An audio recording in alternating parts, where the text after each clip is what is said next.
اعوذ باللہ من الشیطان الرجیم، بسم اللہ الرحمن الرحیم۔ آج کی حدیث مبارکہ کا عنوان ہے اچھا کام شروع کرنے کا اجر و ثواب۔ سیدنا جریر رضی اللہ عنہ بیان کرتے ہیں کہ رسول اللہ صلی اللہ علیہ وسلم نے فرمایا، من سن سنتا حسنتا فعمل بها کان له اجرها ومثل اجر من عمل بها۔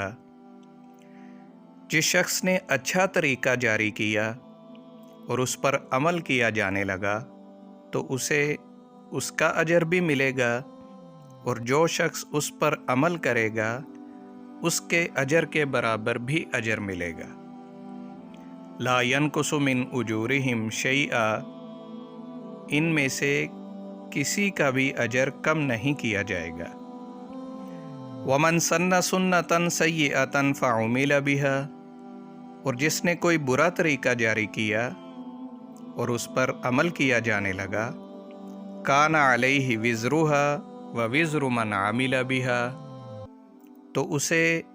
اپنا گناہ بھی ملے گا، اور جو شخص اس پر عمل کرے گا ان تمام کا گناہ بھی اس کے نامہ اعمال میں لکھا جائے گا۔ لا ينقص من اوزارہم شیئا، ان میں سے کسی کے گناہ سے کچھ بھی کمی نہیں کی جائے گی۔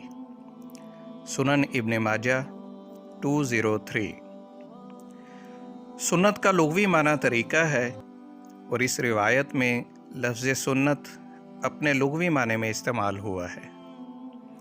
اچھا طریقہ جاری کرنے کا مطلب یہ ہے کہ رفاہ عامہ سے متعلق کسی اچھے کام کی ضرورت تھی اور کوئی اسے کر نہیں رہا تھا، تو کوئی آدمی وہ کام کر دے، یا کسی سنت پر عمل متروک ہو چکا تھا تو اس نے اس پر عمل شروع کر دیا،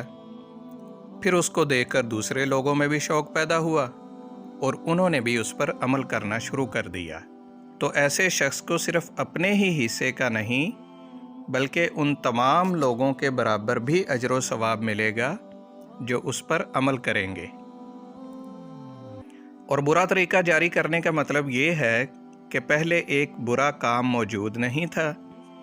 لیکن ایک شخص نے اس کی ابتدا کر دی، پھر اس کی دیکھا دیکھی دوسرے لوگ بھی وہ کام کرنے لگ گئے، تو اس آدمی کو اپنا گناہ بھی ملے گا، اور جو شخص وہ کام کرتا رہے گا اس کے گناہ کے برابر اس کو بھی گناہ ملتا رہے گا۔ جیسا کہ حدیث مبارکہ میں ہے کہ حضرت آدم علیہ السلام کے پہلے بیٹے قابیل نے سب سے پہلے ناحق قتل کیا تھا، تو قیامت تک جتنے بھی قتل ہوتے رہیں گے ان تمام کا گناہ قابیل کو بھی ملتا رہے گا۔